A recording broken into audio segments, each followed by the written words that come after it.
Bonjour à toutes et à tous, je suis Marine Lefort, éditrice indépendante et vous écoutez Les Voix de la Photo. Les Voix de la Photo, c'est le podcast qui donne la parole aux professionnels du milieu de la photo et de l'image pour nous dévoiler leur parcours, leur réussite, parfois leur revers, et nous glisser quelques conseils en chemin.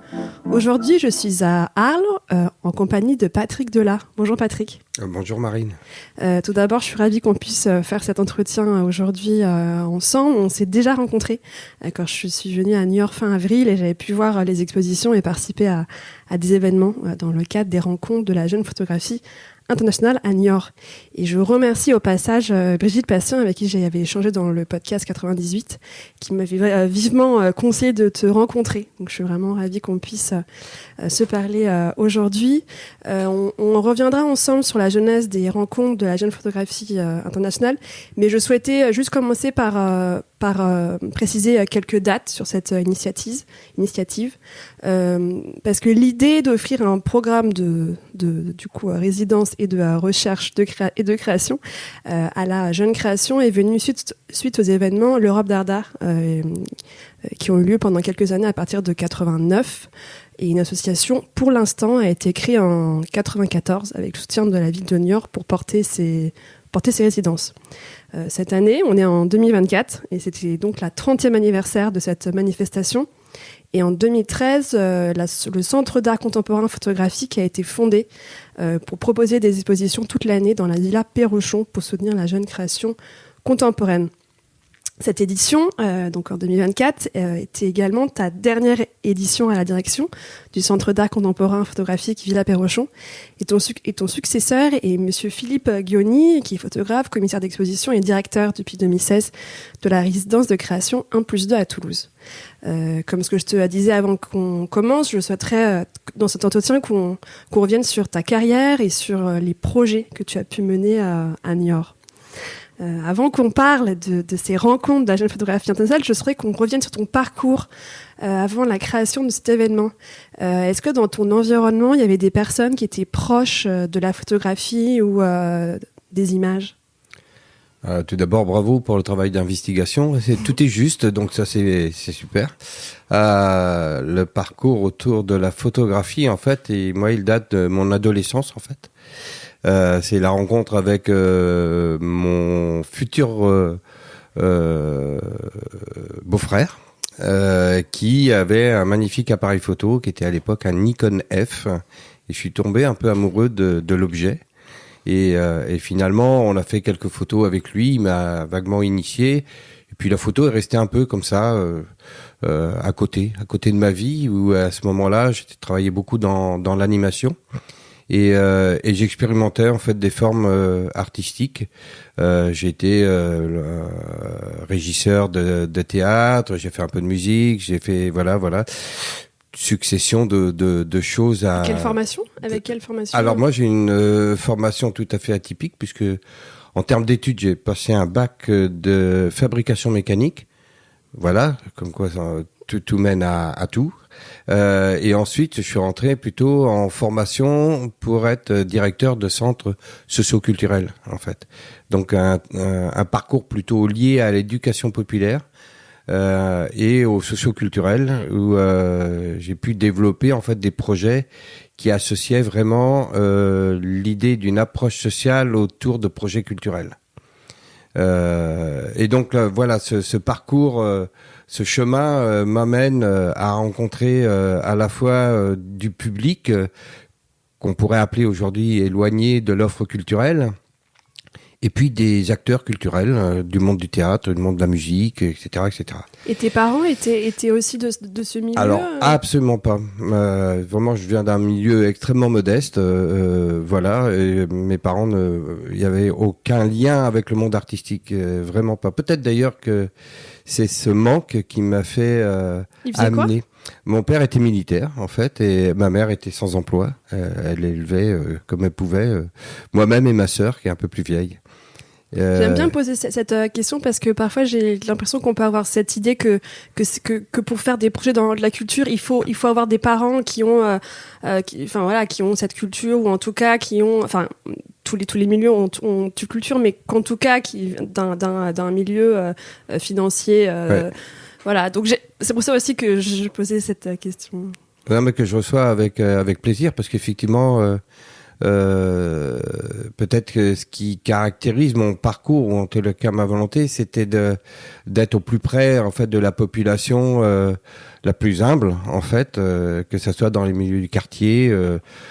J'étais animateur socioculturel, puis directeur de centre socioculturel, où là j'ai travaillé avec des populations de tout ordre, en fait, que ça soit des catégories CSP+, et puis les sans-emploi et des jeunes en dérive. Donc, pour revenir en fait à ce parcours et l'intérêt de l'art ou des projets culturels, en fait, ayant eu un peu d'expérience dans le milieu du théâtre, comme je disais, le milieu de la musique, etc., j'ai bien senti que monter sur scène était quelque chose qui était pas fait pour moi.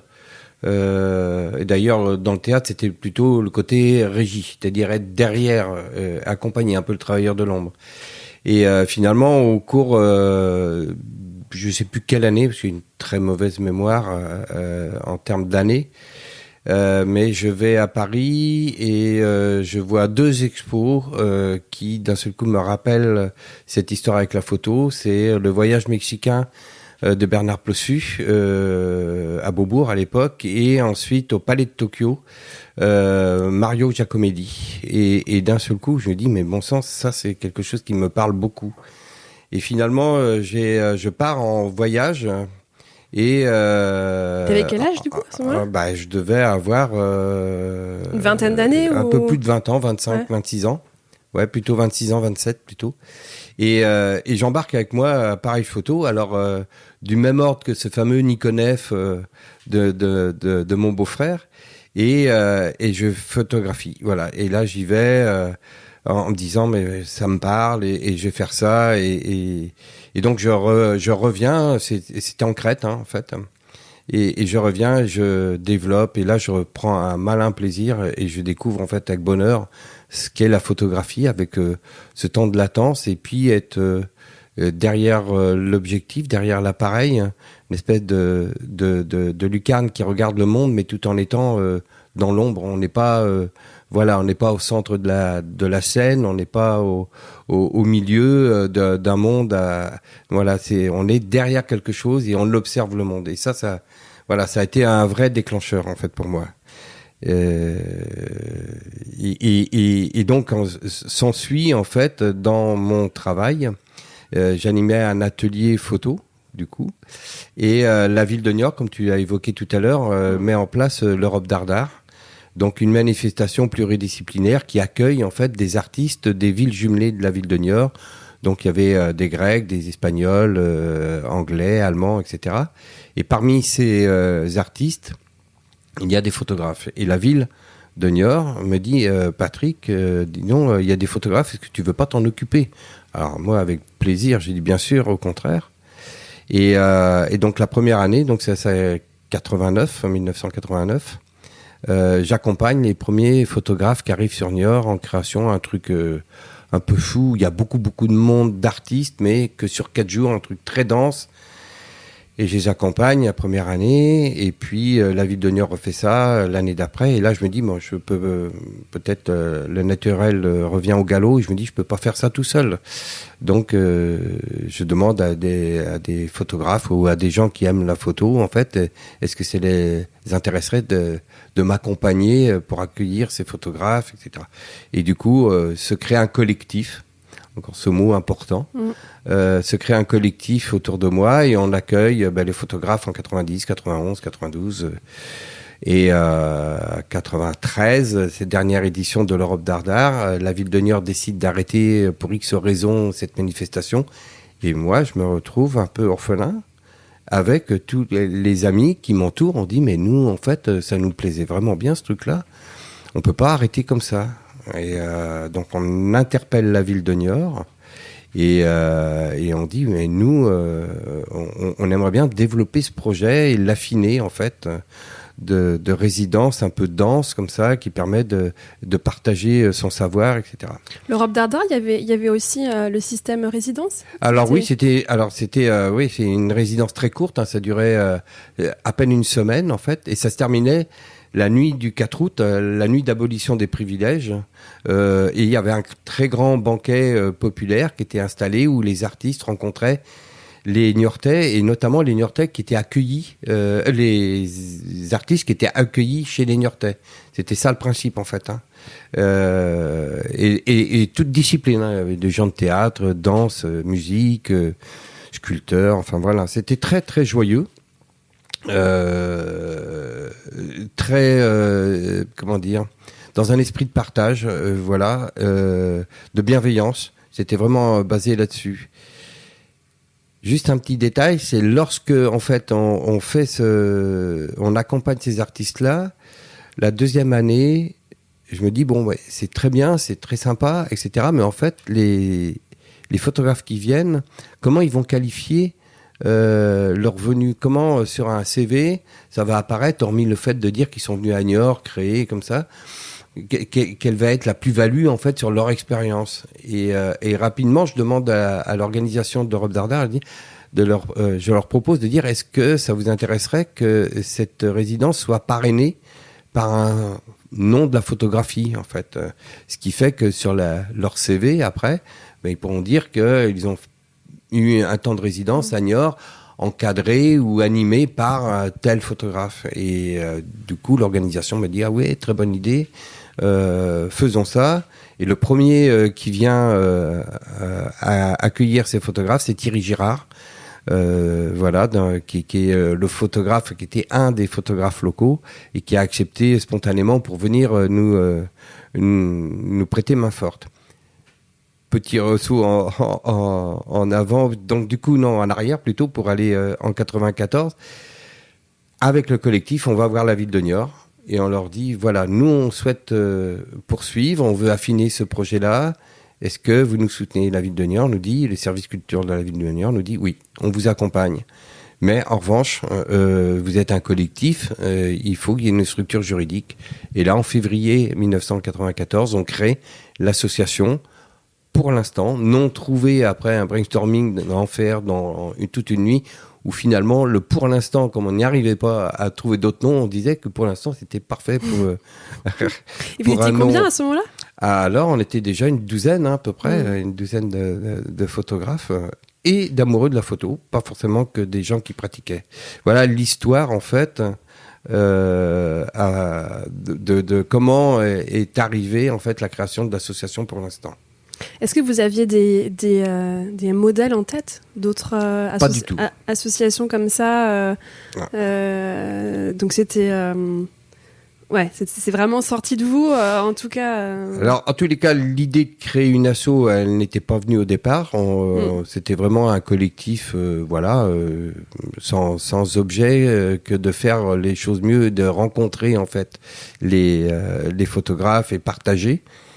Et ensuite, lorsqu'on a dit qu'on voulait affiner les choses, on s'est posé la question, alors de manière collective, hein, et moi c'était suite un peu à des interrogations que j'avais en tant qu'autodidacte d'ailleurs. Et je me disais, mais à quel moment en fait, lorsque des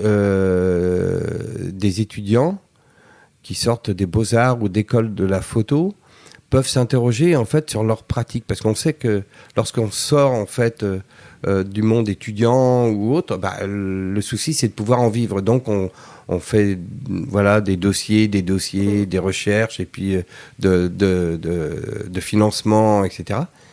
Mais je me dis en fait, est-ce qu'il y a un moment où on peut se poser et se questionner sur sa propre pratique photographique, sur sa démarche, etc., sur son écriture. Et là, je me dis, mais peut-être ça pourrait être intéressant de mettre en place une notion de résidence de création qui permette de se questionner uniquement sur sa pratique. Et au lieu de le faire dans une forme de masterclass, c'est-à-dire une notion de maître à élève, de le faire de manière autour du partage, de la notion de partage de savoir et d'expérience, et de rassembler en fait des gens qui viennent d'univers très différents, parce que de la différence naît la richesse en fait. C'est-à-dire que là, on va se questionner, et donc on creuse cette piste-là, et on trouve cette formule qui est donc une résidence dans un cadre collectif où on accueille 8 photographes accompagnés par quelqu'un, un photographe ou du monde de la photo, en tous les cas renommé. Et c'est à partir de ce moment-là où en fait se précise le concept en disant on les accueille et ils n'ont comme préoccupation pendant ces 10 jours au départ, c'était 10 jours, que leur création. On met tout en place pour qu'ils soient accueillis, que tout ce qui est des logistiques journalières et hebdomadaires, ils s'en occupent pas. Et voilà, la première résidence, donc, à l'époque, c'était début août en 94. Et après, ça a un peu évolué. On est passé. Oui, est-ce qu'on pourrait parler des évolutions du format ? Alors, le format, ben oui, on s'est rendu compte que 10 jours, c'était un peu juste, et même 8 jours au départ. Europe d'Ardar, c'était 4 jours, donc on a pu constater que c'était vraiment trop juste. Donc, on est passé sur une semaine, notamment pour des questions budgétaires et logistiques.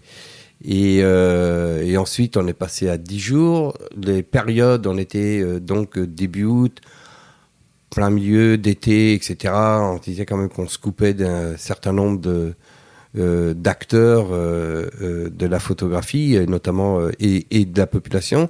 Donc, on est passé début juillet, juste à la fin de la période scolaire.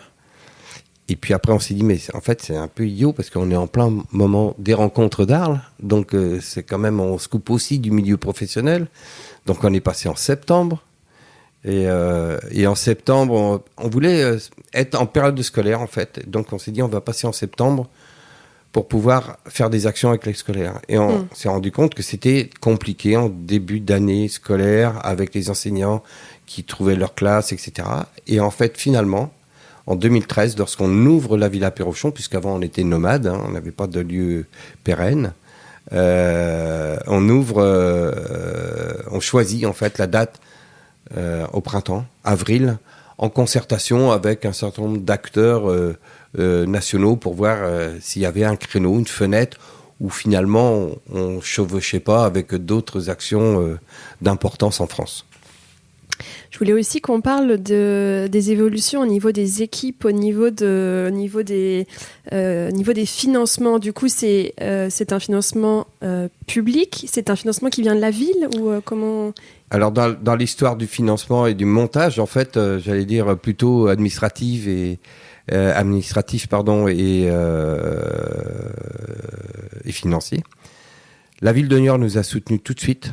Et d'ailleurs, à ce propos, dans l'histoire, le lieu d'accueil est toujours le même depuis 30 ans. Donc, un lieu qui est magique à Niort, qui s'appelle le Fort Foucault, puisqu'il est situé sur une île en plein cœur de la ville. Et c'est un très beau monument et un peu désuet, juste où on est vraiment sur un îlot qui mène à la réflexion.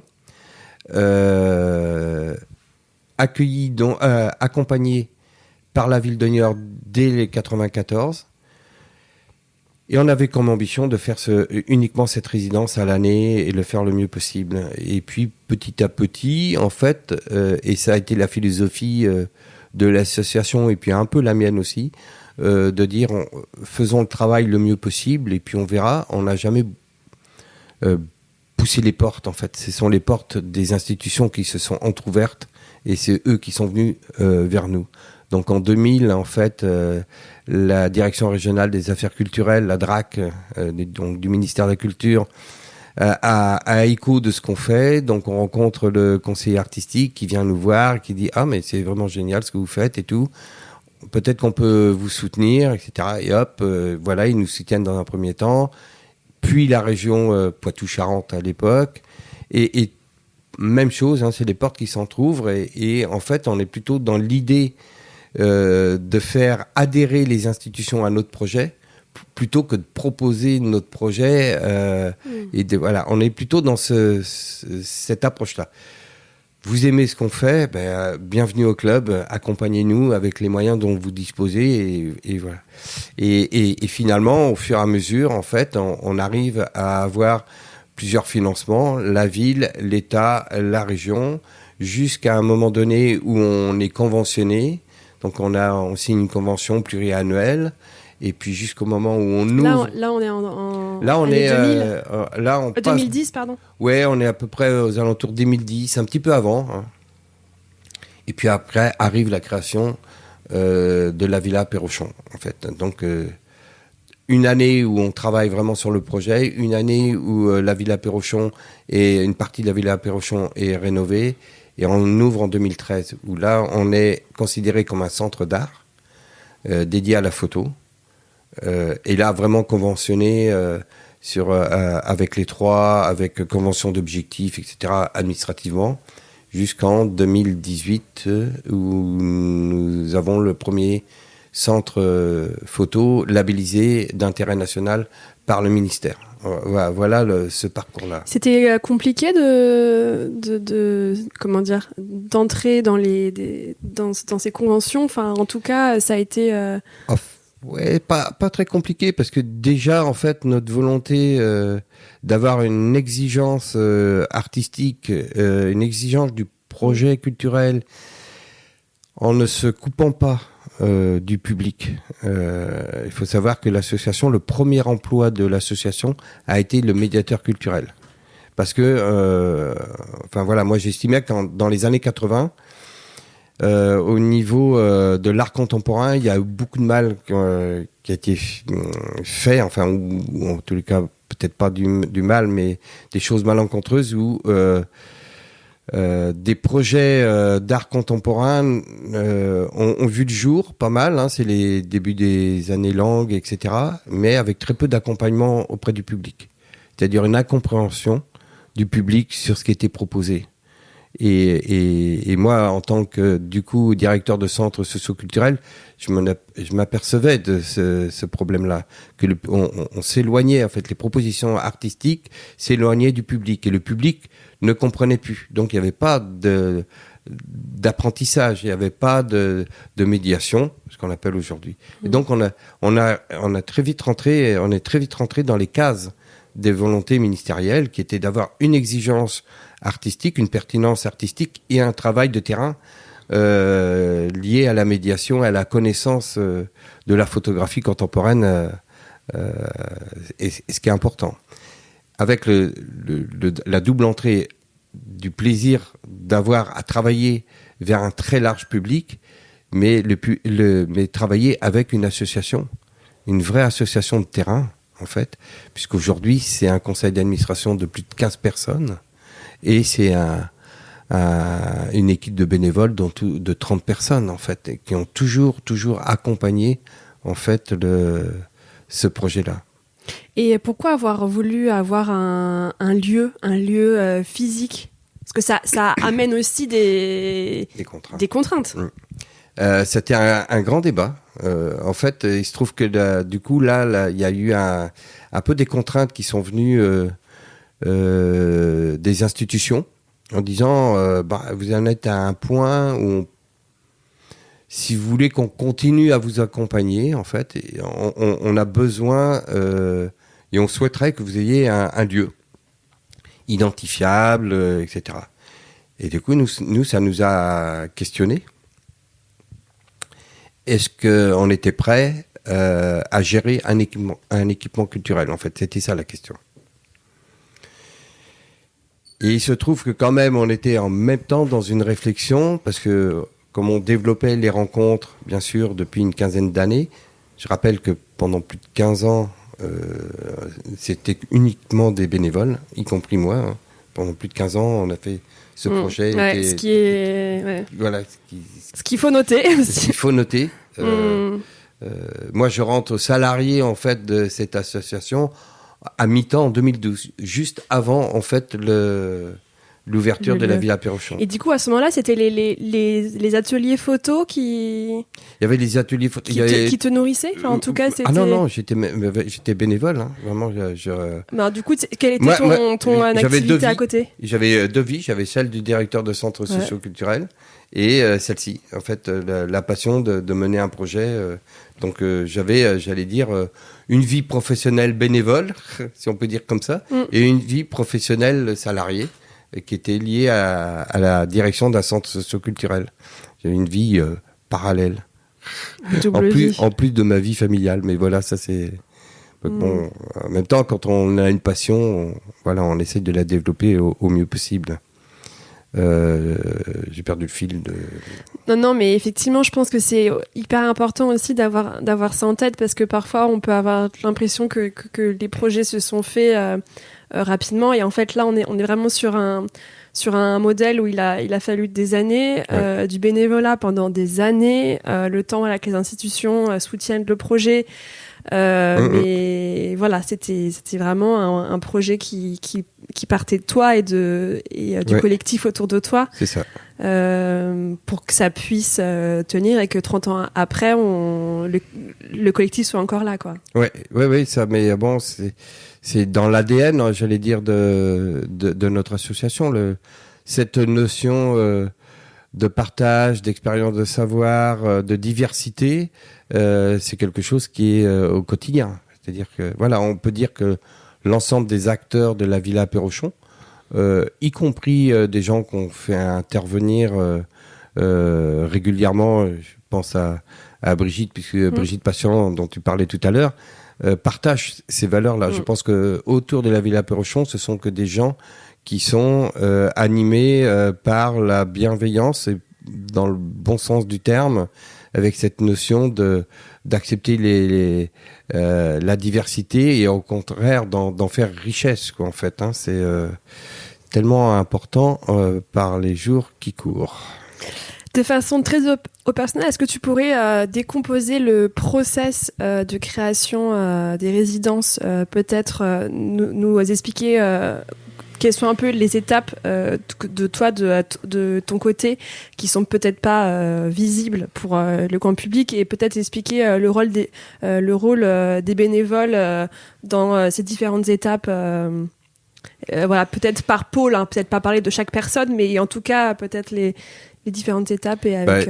Oui, je crois que dans un premier temps, j'allais dire, alors on est proche des techniques d'animation d'un centre socio-culturel, mais c'est de proposer un projet, une idée, mais plutôt une idée, une intention même, je dirais, et d'aller vers les personnes qui sont susceptibles d'être intéressées.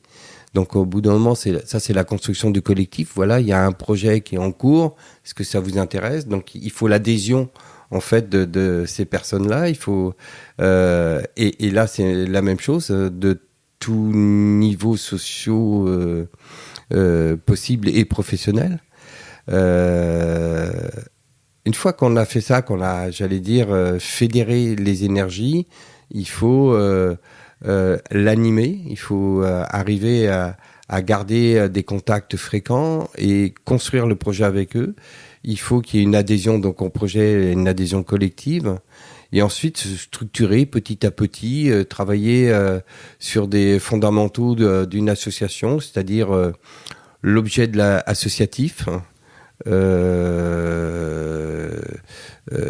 donner des objectifs à atteindre tranquillement. Enfin, moi, ça s'installe dans le temps. Je pense que les projets associatifs et même, j'allais dire, au-delà.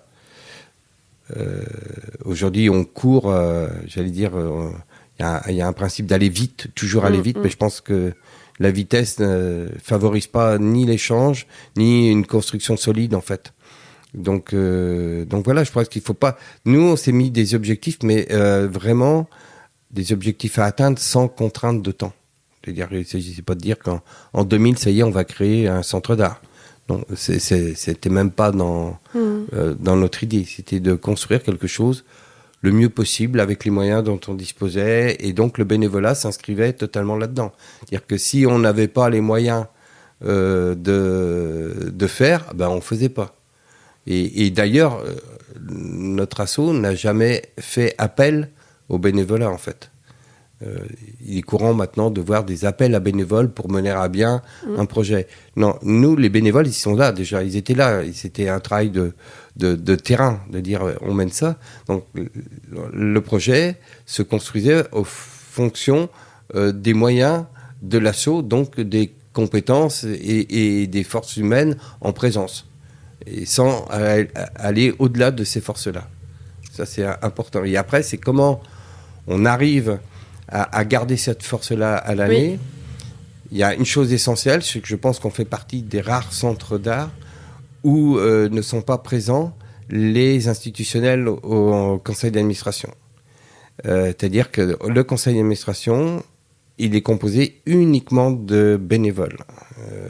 Il n'y a pas de présence institutionnelle, ce qui libère la parole, ce qui fait que les citoyens sont bien plus libres qu'en présence d'un élu ou d'un représentant d'État ou d'un représentant du conseil régional où les enjeux, etc., sont plus compliqués. Ça, c'est plutôt le rôle du directeur, de travailler avec les techniciens, etc., et travailler en parallèle avec les bénévoles dans les meilleures conditions possibles, avec des rendez-vous réguliers, etc.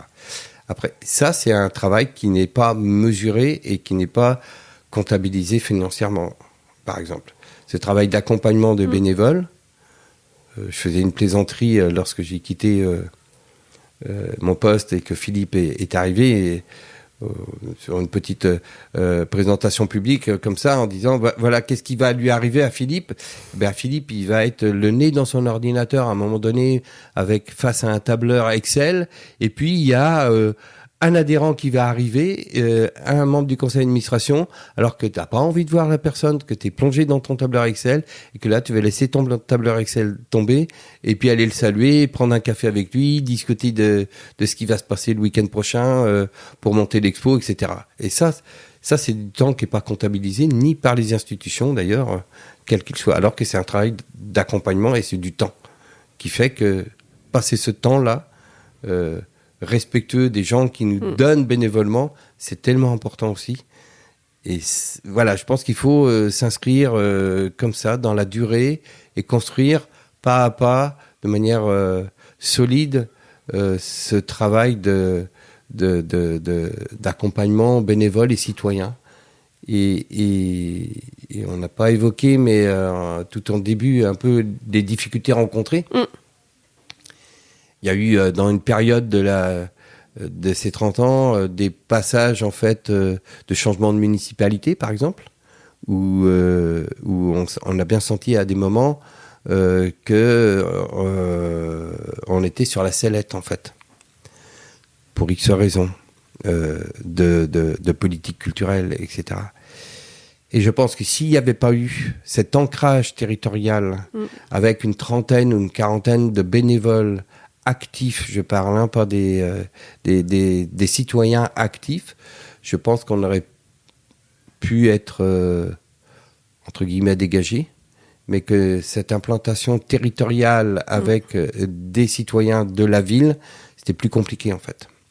Voilà, donc de couper les fonds à toute une équipe qui travaille depuis 10 ans ou 15 ans bénévolement, etc., je pense que politiquement, c'est plus compliqué que d'être dans un centre qui est juste institutionnalisé, dont il y a 3 représentants qui sont là et qui dégagent, quoi, en fait. Je pense que l'ancrage territorial est important. Et nous, on travaille par exemple aussi avec toutes les entreprises locales, que ce soit la petite imprimerie, la personne qui fait de l'encadrement. Et ce travail-là participe de la médiation, en fait. C'est-à-dire qu'on apprend aussi à nos partenaires locaux ce que c'est que la photographie contemporaine à ce jour. Non, mais moi, quand j'étais venue, quelque chose qui m'avait vraiment marqué, c'était le fait que ce soit un collectif et que ce soit vraiment tout le monde qui participe avec son expertise ou le temps qu'il peut avoir, enfin, en tout cas, mais que ce soit vraiment une écoute. Et donc je pense que c'est super intéressant tout ce que tu viens de dire sur le fait de être présent pour les personnes qui aussi donnent leur temps, mais voilà, essayer de toi, ton rôle, c'est vraiment d'être entre les deux, entre les bénévoles et les institutions, mais que l'un et l'autre ne se polluent pas, quoi. Enfin, qu'en tout cas, d'essayer de garder cette liberté. J'ai une question sur quelles sont les étapes que tu as de ton côté pour les résidences et le festival. Il y a l'appel à projet, mais est-ce que tu pourrais décomposer pour les personnes qui souhaitent créer peut-être un projet comme le tien, depuis l'appel à projet jusqu'à l'exposition. Mais je pense qu'il y a même peut-être des petites choses avant et après. Donc peut-être décomposer le rétro-planning. Alors, juste pour conclure, parce que ça fait le lien, je pense qu'à chaque fois, il est bon de rappeler le projet. Quel est le projet, en fait? Et quoi qu'il arrive, c'est le projet qui doit tout déterminer, l'objectif à atteindre, pour éviter des digressions qui pourraient arriver à tout point de vue, que ce soit au niveau des bénévoles et que ce soit au niveau institutionnel. Notre projet, il est là. Voilà, qu'est-ce qu'on met en œuvre pour l'atteindre? Alors, en ce qui concerne la résidence de création des rencontres de la jeune photographie internationale, au préalable, il y a la question de qui et du choix du conseiller artistique. Quel photographe va intervenir ou quelle personnalité du monde de la photo, puisqu'on a accueilli des photographes majoritairement, mais on a accueilli aussi des commissaires d'expo, on a accueilli Christian Cojol, François Cheval, et il y en aura d'autres à venir.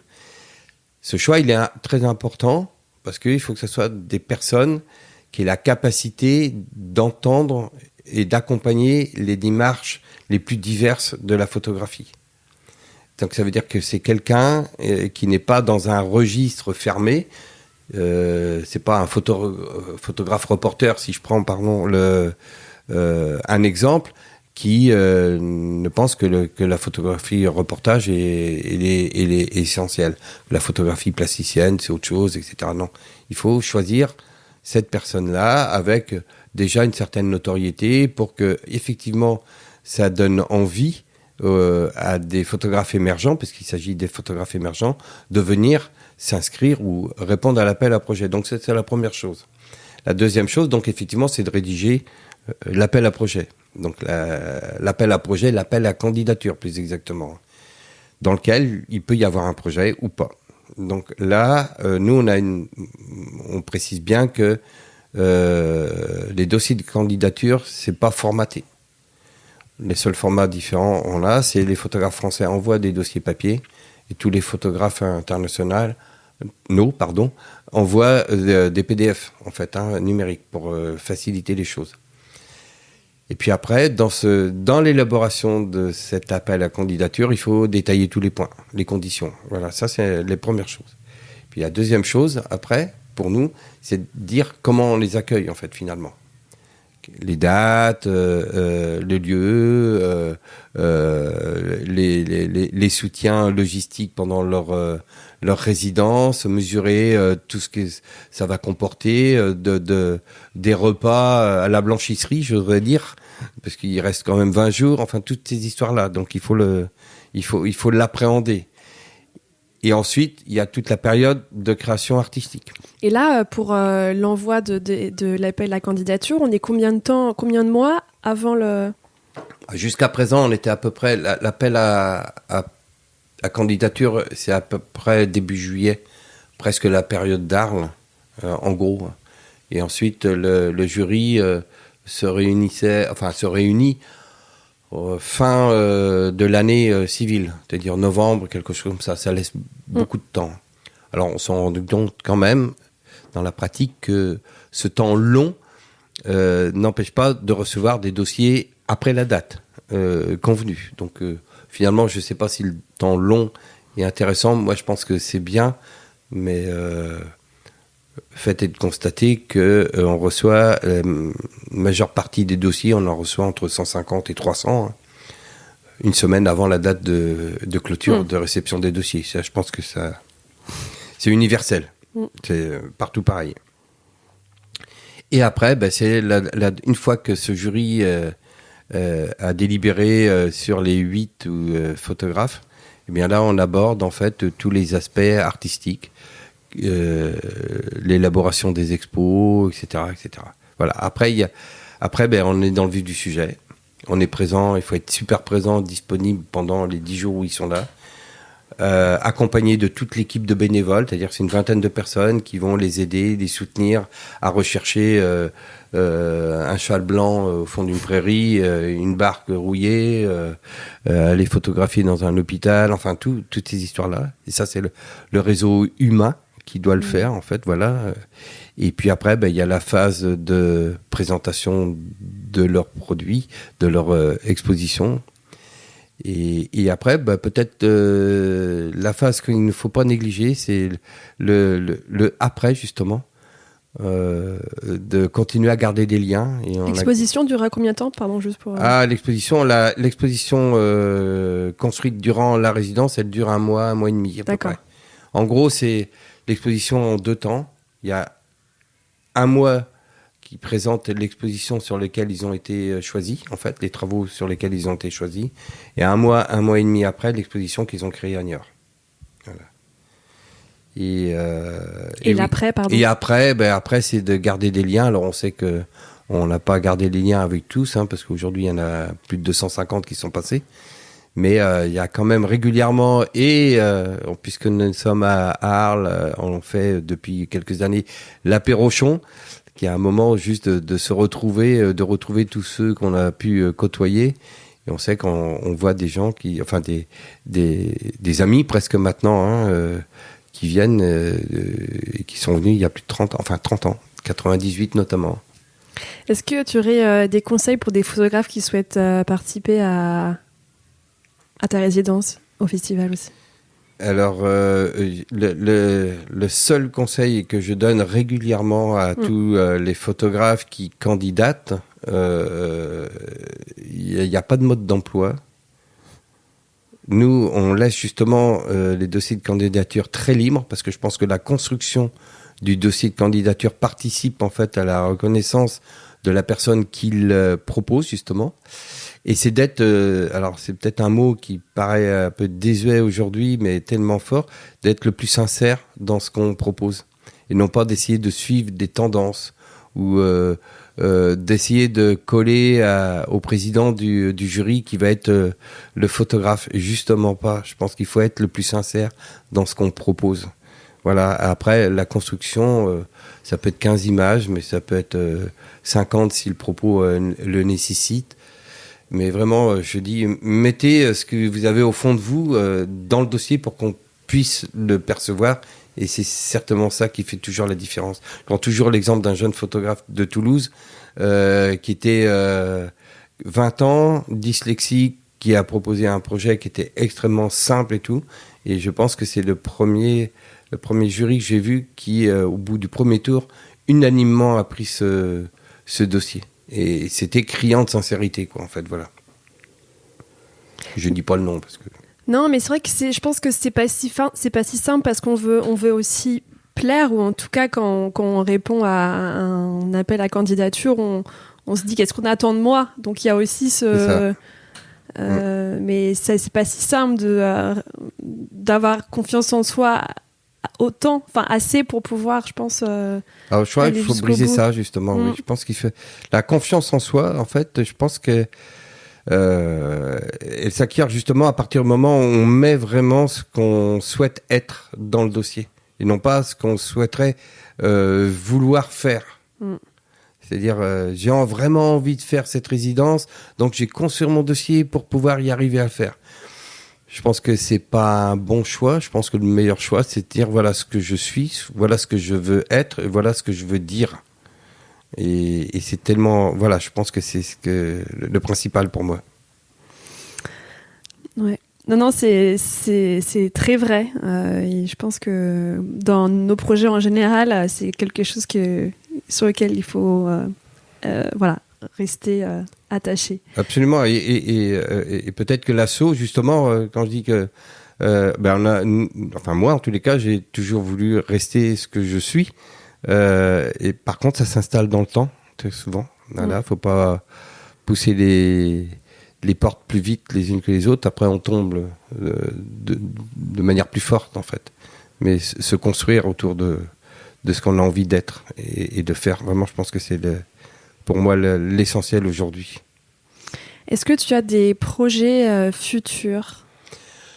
Ouais, alors c'est effectivement c'est très drôle de voir alors comment se passe ta retraite et tout. Alors je dis une chose, je me mets en retrait, on va dire, de cette belle villa Perrochon que je suis encore et que je suivrai toujours. Oui, j'ai des projets, trop tôt pour en parler. Je suis pas quelqu'un, même si j'ai des petits-enfants, je vais les accueillir avec plaisir. Mais non, j'aurai toujours des projets qui traiteront de la photographie. Je sais pas lesquels encore, j'en ai plein la tête. Donc, au fil des rencontres, en fait, la seule chose qui fait la différence aujourd'hui, c'est que la pression, c'est moi seul qui me la met, une fois de plus, et c'est pas les autres. Donc je poursuis ma petite route. Non, mais ça va être super intéressant d'être dans une étape de sa vie où voilà, il y a plein de choses possibles encore, et avoir aussi ce temps de pouvoir voilà, faire les choses qui nous plaisent, tout en ayant aussi acquis une expertise, un réseau. En tout cas, voilà, une confiance en soi aussi sur des projets. C'est une période aussi super intéressante. Et d'ailleurs, je pense que ce que tu fais participe de la même énergie de celle que j'ai développée pendant longtemps. Donc, c'est bien, c'est chouette, c'est un bel entretien qu'on a. Merci. J'ai une dernière question quand même. C'est à nouveau une question avec si tu aurais des conseils pour des personnes qui souhaitent créer une initiative associative comme la tienne. Comment durer sur la longueur? Tu nous as glissé quand même pas mal d'éléments, mais voilà, est-ce qu'on pourrait terminer sur des clés, sur des choses. Tu nous as quand même parlé du collectif, de prendre tout le monde avec, enfin en tout cas d'écouter tout le monde, mais je sais pas s'il y aurait d'autres éléments, voilà, pour des personnes qui souhaitent créer une association ou en tout cas un projet sur un temps long comme le tien. Moi je pense que l'attention doit être portée au projet. En tout état de cause, à chaque fois, c'est le projet qui fait le lien de tout ce qu'on peut mettre en place et de mesurer en fait à la fois le projet et les moyens dont on dispose et au quotidien, j'allais dire, le faire de manière régulièrement, etc. C'est quoi le bon projet? Il est là. Parce que, en fait, aujourd'hui, il y a plein de dispositifs qui peuvent exister, des dispositifs financiers, etc., qui pourraient détourner, en fait, la tentation est forte d'aller chercher de l'argent, en fait, pour tel ou tel dispositif, et qui pourraient détourner le projet, en fait. Et qu'il faut se tenir sur le projet initial qui doit être, alors peut-être un peu fort, un projet de vie, mais en tous les cas, un projet politique au sens noble du terme. Sincère. Un projet sincère, un projet philosophique quasiment, en fait, et s'y tenir. Ça, et le temps fait... c'est là qu'on voit, en fait, si on est, je veux dire, dans cette passion, en fait, cette notion de sens de la vie. Je pense que c'est le seul conseil, c'est la même chose que pour écrire son appel à candidature. Il faut être le plus sincère, pas être faux, quoi, pas jouer les tendances, pas jouer les... Voilà, c'est pas la chose la plus simple à faire. Qu'est-ce qu'on veut? Je peux dire, par exemple, moi j'ai été tenté de faire une carrière de photo aussi, photographe. Mais en fait, sincèrement, du coup, je me suis dit, est-ce que je suis prêt à faire que de la photographie aujourd'hui dans ma vie, avec le sens de la vie que je peux avoir et ma famille? Et en fait, j'ai fait un choix, quoi. J'ai dit, non, je vais pas être photographe. Finalement, ça va pas me convenir. Je préfère, au bout d'un moment, et j'ai abandonné, en fait, cette notion de photographe. J'ai dit, je préfère travailler sur un objet, un projet de promotion de la photographie, j'allais dire, collectif, plutôt que de travailler moi-même. Et c'est des choix douloureux aussi en même temps. Mais je pense que c'est important, ça, de savoir vers où on veut aller et le pourquoi, en tenant compte de la réalité de chacun, quoi, et de chacune en même temps. Oui, et puis c'était aussi une question aussi de timing, moment. Peut-être que ce moment de photographie, c'est peut-être un moment que tu peux retrouver maintenant avec peut-être plus de plaisir. Ça peut être l'objet de projets futurs, très futurs, absolument. Voire de retravailler sur des archives, histoire de... Bah oui, je pense qu'on a des moments aussi dans notre vie avec une énergie qui va vers telle ou telle chose. Donc c'est bien de pouvoir s'écouter. Et comme ce qu'on disait, voilà, le collectif, la sincérité. Je pense que ce sera les mots de cet entretien. Merci beaucoup, Patrick. Merci pour cette conversation et voilà, pour tous ces conseils, pour cette sincérité. Je pense que vous êtes votre carrière pourra inspirer pas mal de personnes. Donc merci. Alors, ça peut inspirer. Sachez qu'il y a pas de modèle, en fait. Bien sûr. Il y a juste des environnements différents. Donc, c'est pour ça que la sincérité et l'objet et le sens même doit tenir compte, en fait, de son environnement à tout point de vue. Merci, Marine. En tous les cas, je suis ravi d'avoir partagé cette discussion avec vous. Merci. Au revoir. Au revoir. Merci d'avoir écouté Les Voix de la Photo. En note de cet épisode, vous pouvez retrouver un lien d'inscription pour recevoir la newsletter des Voix de la Photo. Tous les 15 jours, vous recevrez le résumé du dernier épisode, des contenus exclusifs, mes recommandations de lecture, d'exposition ou de conférences, et même parfois des cadeaux. Aussi, pour m'aider à faire connaître le podcast à plus de monde, je vous invite à laisser un commentaire et 5 étoiles sur Apple Podcasts et Spotify. Si vous voulez me faire part de vos remarques, m'indiquer des personnes que vous souhaitez entendre ou en savoir plus, vous pouvez me suivre sur mes réseaux sociaux, sur Instagram, LinkedIn et Facebook. À très bientôt!